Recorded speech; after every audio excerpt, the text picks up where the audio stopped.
Selamat pagi, Bapak Ibu Saudara sekalian. Selamat datang dalam acara Sarapan Sabda bersama saya, Pak Saparman.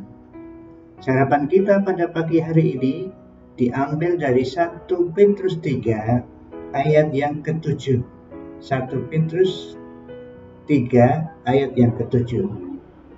Demikian firman Tuhan. Demikian juga kamu, hai suami-suami, hiduplah bijaksana dengan istrimu sebagai kaum yang lebih lemah. Hormatilah mereka sebagai teman sewaris dari kasih karunia, yaitu kehidupan, supaya doamu jangan terhalang. Kita pagi hari ini giliran merenungkan mengenai suami.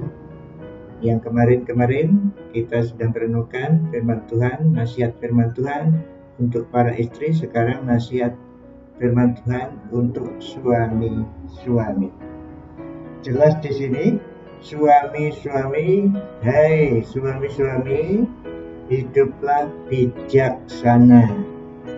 Bijaksana dalam hal ini, bijaksana dalam hubungannya dengan istri.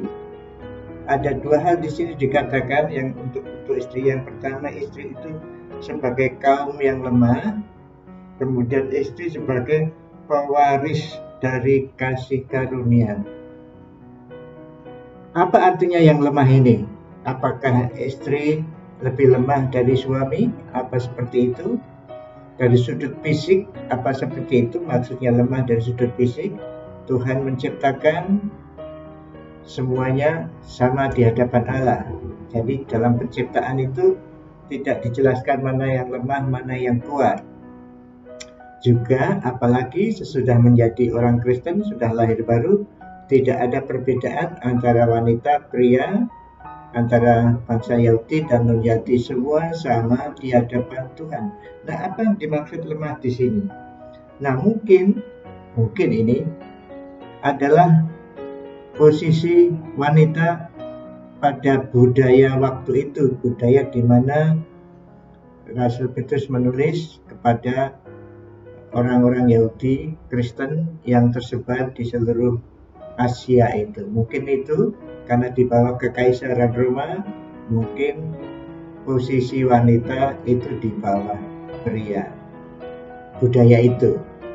Nah, untuk hal itu suami diminta bijaksana. Saudara bijaksana dalam menangani atau berhubungan dengan istri, karena istri dan suami, pria dan wanita di hadapan Tuhan sama. Memang fungsinya berbeda. Fungsinya berbeda tapi sama di hadapan Allah. Fungsi suami sebagai kepala keluarga, istri sebagai pendamping. Itu fungsinya, tapi kalau posisinya di hadapan Tuhan sama saja. Itu. Nah, dikatakan di sini supaya hormati. Nah, sekarang bagian kedua, bukan yang lemah, tapi hormati mereka sebagai teman pewaris. Sebagai teman pewaris dari kasih karunia. Mulai pasal 1 ayat 3 dikatakan kita dilahirkan kembali oleh karena kasihnya yang besar atau belas kasihannya yang besar, rahmatnya yang besar, dilahirkan kembali ke suatu pengharapan yang mempunyai warisan. Itu kemarin mempunyai bagian atau warisan yang sama, jadi sama-sama. Makanya hormatilah suami, hormatilah istri karena teman sewaris, sama-sama mewarisi hidup yang kekal bagi yang percaya, sama-sama di hadapan Tuhan. Diminta suami berdampingan dengan istri sebagai pewaris, teman pewaris dari kasih karunia. Sama-sama beroleh kasih karunia oleh kematian Yesus Kristus di kayu salib untuk dosa-dosa kita, sama-sama pewaris. Diminta untuk menghormati. Kemudian juga yang menarik sekali di sini, supaya doamu jangan terhalang. Rupanya penghormatan saudara, bapak-bapak, kepada istri itu ada hubungannya dengan doa. Jika hubungan saudara dengan istri tidak baik, katanya di sini, supaya doamu jangan terhalang. Kalau saudara tidak menghormati istri sebagai teman pewaris kasih karunia, di sini doanya terhalang. Maka diminta suami bijaksanalah terhadap istri yang dalam masyarakat mungkin dianggap rendah, dianggap lemah, tapi di dalam Tuhan Yesus sama kuat. Jadi bijaksana berhubungan dengan istri ini, dan juga hormati sebagai teman pewaris kasih karunia supaya doamu tidak terhalang. Mari kita suami-suami mengasihi istri, menghormati istri, untuk berdoa bersama.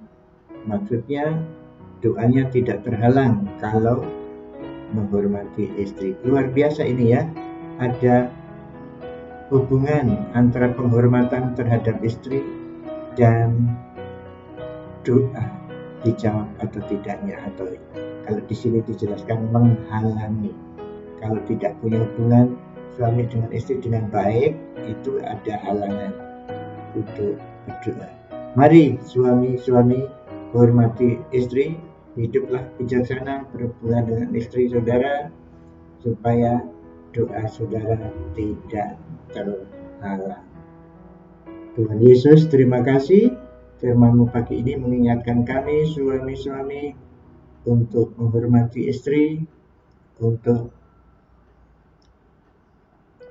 menghormati istri sebagai teman pewaris, dan juga bijaksana, mengingat ada pemikiran bahwa wanita lebih lemah. Kiranya menolong kami semua supaya kami mempunyai pemikiran seperti firman-Mu, yaitu menghormati, supaya doa kami tidak terhalang. Terima kasih dalam nama Tuhan Yesus. Amin. Selamat beraktivitas para suami. Ingat, bijaksana terhadap istri, hormatilah sebagai pewaris kasih karunia. Tuhan memberkati kita. Amin.